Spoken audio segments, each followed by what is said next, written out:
Uma vez Flamengo.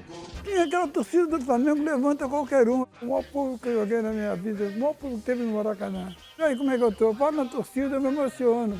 Pelo brilhar, seja na terra. Olha, vocês não fazem ideia.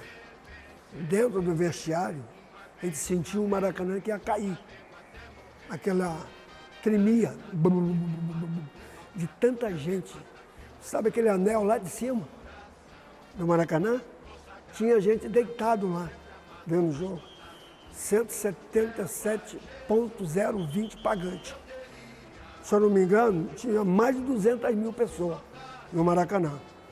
Então, nunca mais o Flamengo vai ver outro público desse. Porque, primeiro que o Maracanã encurtou, né? Para 80 mil. Né? Maracanã bonito era o antigo. Porque tinha aquela geral, você lidava com aquele público ali na tua frente, né? E foi emocionante lá dentro do campo. Você jogar com o resultado de 0-0. Lotado. Eu tive minha irmã que foi assistir o jogo e não entrou. Ela veio embora. Não conseguiu entrar. Um dos maiores públicos da história, batendo até público da seleção brasileira, que foi depois o Brasil, se eu não me engano, foi contra o Paraguai, que teve um jogo no Maracanã e esse recorde de público foi batido. Foi o maior jogo da minha vida. Eu estava com 19 anos. Eu era o mais novo da equipe. Então, para mim, esse foi o jogo com mais emoção de todos os tempos. Foi Fla-Flu.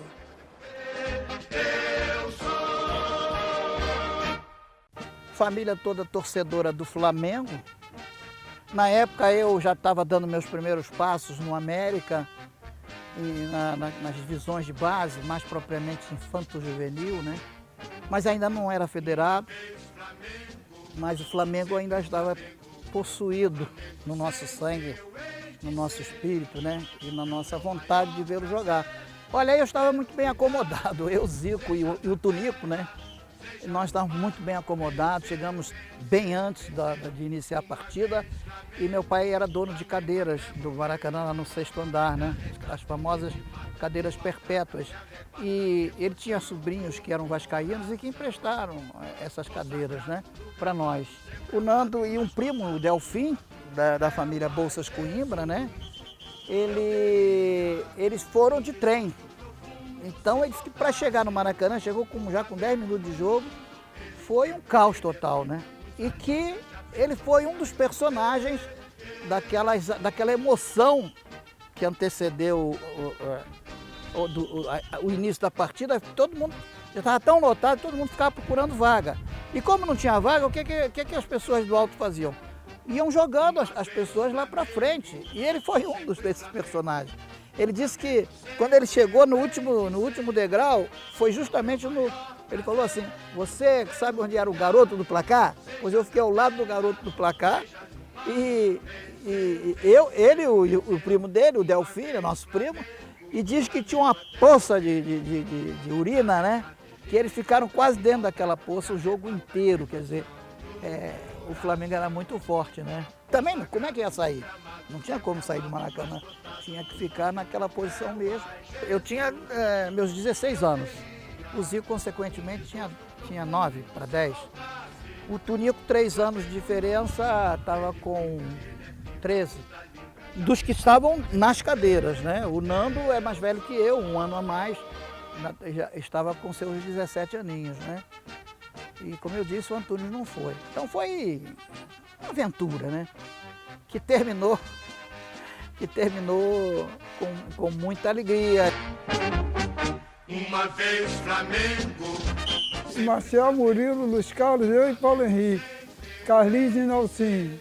Ismael, Ayrton, Geraldo e Oswaldo. Eu não sei se o Geraldo jogou o ano inteiro, se veio já nas finais, entendeu? Não tenho essa memória também rica nesse sentido. Porque o Dida jogou 13 partidas, sei lá, ou mais.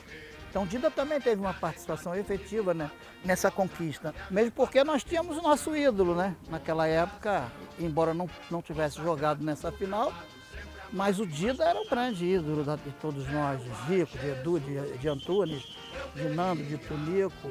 E fora os grandes jogadores que participaram daquela partida. Marcial, Murilo, Luiz Carlos, Ananias, Paulo Henrique, Carlinhos, Nelsinho. Aí vamos lá para o ataque, o Farte, né, o espanhol. Ayrton, grande artilheiro do campeonato, né, de 63. Geraldo, que veio de São Paulo, se não me falha a memória, do Palmeiras. E o nosso querido Ponte Aérea, o Oswaldo. Então, a gente sabia de cor e salteado todo o time do Flamengo. O que valia ali era o título, né? Flamengo de Flávio Costa, né? E Fluminense, pasmem, daquele homem que lançou Zico, né? Freitas Solis, que gostava de revelar jogadores. O seu Flávio Costa era muito disciplinador. Não vou dizer nem que ele era grosso. Só que era a maneira dele tratar o jogador, era daquela maneira dele. E eu aprendi muito com aquilo. Era vantajoso para o Flamengo jogar daquela maneira. E o Flamengo se defendeu mais do que atacou. Mas muito mais do que atacou. Teve lá um lance ou outro do Ayrton, do Nelsinho. O ataque do Flamengo nessa época não ofereceu assim grande trabalho à defesa do Fluminense, que era muito bem.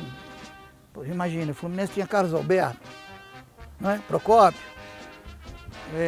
Dari, e Altair, quer dizer, jogadores de alto relevo, né? Então o Flamengo foi armado pelo Flávio Costa dessa forma, para empatar. Empatou e ganhou, que era o que valia, né? Pô, se você fosse ver esse jogo por completo no dia de hoje, na minha visão de jogo, eu considerava, eu não vou dizer uma pelada, mas um jogo muito fraco. Haja vista qual o trabalho que Castilho teve durante a partida? Nenhuma. Marcial ainda fez algumas defesas importantes, mas todas as defesas que Marcial fez foram defesas ou saída de gol ou chutado em cima dele, porque ele tinha uma boa colocação. Dão conta de que Marcial foi o grande nome da partida em função do último, quase que um dos últimos lances do segundo tempo, porque o Escurinho estava na frente dele e não teve força na bola, né? Estive conversando com o Zico para relembrar, né? E o Zico me falou que para ele, que ele também concorda com o fato de que não foi um grande jogo, não é? Que não houve assim um destaque, que para ele o grande destaque da partida foi a torcida. Quer dizer, e ele teve uma das maiores emoções da vida dele, porque ele, ao abrir o elevador no 6º andar, né, na tribuna de honra, nós chegamos, embora cedo, mas o Maracanã já estava super tomado, né? Então ele relembra aquela imagem com muito sentimento, né? Ou seja, ele reforçou ainda mais o desejo dele se tornar também um profissional. Aliás, era um desejo de todos nós, filhos do seu Antunes com a dona Matilde. Um desgosto profundo se faltasse. Foi um resultado que só Deus mesmo, entende? Flamengo e Fluminense, diversas chances de gol para o Fluminense. No fim, aos 44 minutos, o Escurinho entrou na área sozinho, ele e Marcial. Marcial com aquela frieza dele. O Escurinho chutou, Marcial só fez assim. Ele não pulava, Marcial. Jogava colocação. E ele pegou. Ele deve ter matado um bocado de gente ali. Uns 44 minutos. Logo a seguir, botaram a bola lá na frente, lá, acabou o jogo. Você não imagina o que virou o Maracanã. Não sei como é que entrou tanta gente lá dentro do campo, rapidinho. O time do Fluminense era muitíssimo bom também. Eu lembro muito bem do Escurinho, porque o Murilo, que era o nosso lateral, avançava muito, sempre teve essa característica. E deu algumas brechas para o Escurinho no contra-ataque. Eu é que tinha que fazer essa cobertura. Mas é o que eu digo, nesse dia a inspiração do Marcial foi importantíssima. O Flamengo tinha uns 8 bons jogadores, entende? O Marcial, um dos grandes goleiros, né? Murilo, um dos melhores lateral direito do Flamengo, para mim, em todos os tempos, foi Murilo e o Leandro. O Murilo ele marcava bem e atacava bem. Aí eu comecei a fazer isso, porque essa tática aí dos laterais passar, foi eu e Murilo, em 63. Nós é que fizemos um overlap, eu e ele, contra os treinadores. Eles mandavam a gente voltar. E a gente não voltava, porque a gente tinha chance de fazer a jogada, eles eram mais um que o ataque recebia. Antigamente, o lateral vinha até o meio de campo, passava e ficava ali, porque tinha que marcar o ponta. Nós não. Hora atacava Murilo, hora atacava Paulo Henrique. Então o Murilo encarnava o espírito do Flamengo, isso eu lembro bem, era um jogador voluntarioso. O Luiz Carlos era muito fortão, era o xerife. E o Ananias também era egresso do Bangu, né? Ananias também era um jogador muito seguro, né? na coisa. E os dois laterais, que eram o Murilo e Paulo Henrique, fechavam muito bem esse time. Paulo Henrique era mais conservador, ficava mais na marcação, tinha muita categoria, jogava muito também. Tinha o Murilo e o Paulo Henrique, dois jogadores sensacionais. Eu acho que naquela época, o pior deles era eu, mas era um timaço mesmo. Porque o Gerson jogou um turno, quis botar uma banca lá, expulsaram ele e botaram o Nelsinho. Aí para mim foi campeão. Cobria o Paulo Henrique. O Paulo Henrique era lateral esquerdo, saía para jogar, fechava. Era quase zagueiro. Aí lá o central saía, eu cobria o zagueiro. Eu jogava me antecipando bem, me cabeceava bem, treinava muito, fiz cabeçada. E graças a Deus eu fiz um campeonato sem defeito. Flamengo sempre eu hei de ser. Agora, dessa equipe tinha um jogador, do meu gosto, que eu achava uma sumidade em termos de elegância, era um visionário, de visão de jogo, de posicionamento, que dava a impressão que ele era um jogador lento, mas não, ele era tão clássico, tão eficiente, que sabia como um pouco jogar naquela posição. Então eu estou falando de quem? Do Violino, do Carlinhos. Que jogador, belíssimo jogador de futebol. Ele era interessante que ele se entendia muito bem com o Nelsinho, que o Nelsinho carregava aquele piano todo, né? O Carlinhos era um jogador muito clássico, elegante a jogar. E eu era um jogador que apelidavam até de ladrão de bola, porque era sempre muito combate, corria o tempo todo. Eu era fãzão do Carlinhos, que eu admirava pela categoria, a elegância que ele tinha no campo de jogar. O meu maior prazer, vê-lo brilhar. O Flamengo tinha, naquela época, em Ayrton, o seu grande nome, né?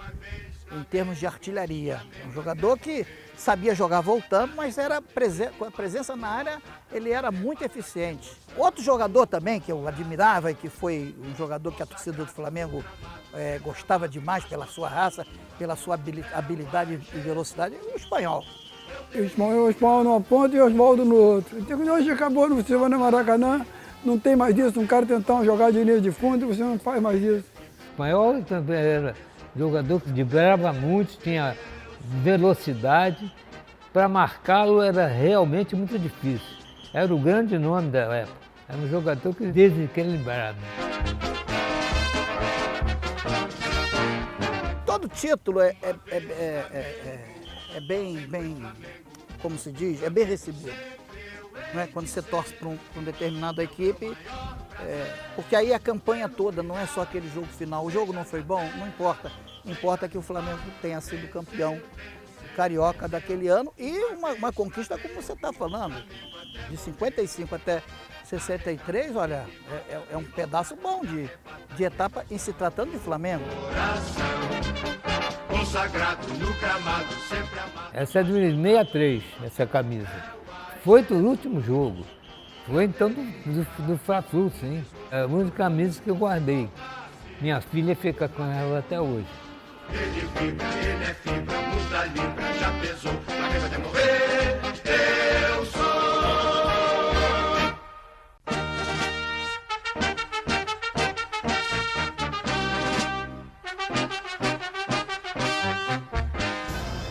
Eu sou Flamengo desde garoto.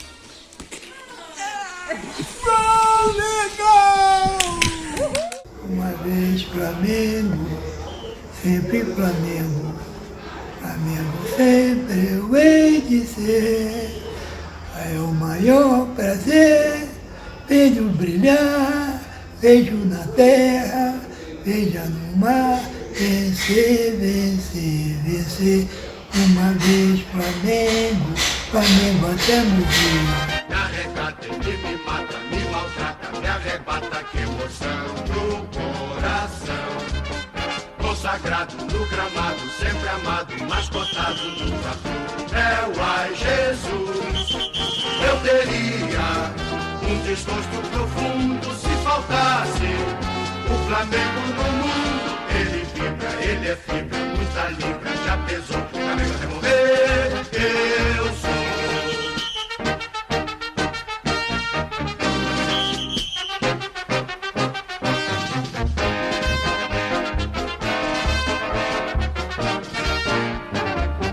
Uma vez Flamengo, sempre Flamengo, Flamengo sempre eu hei de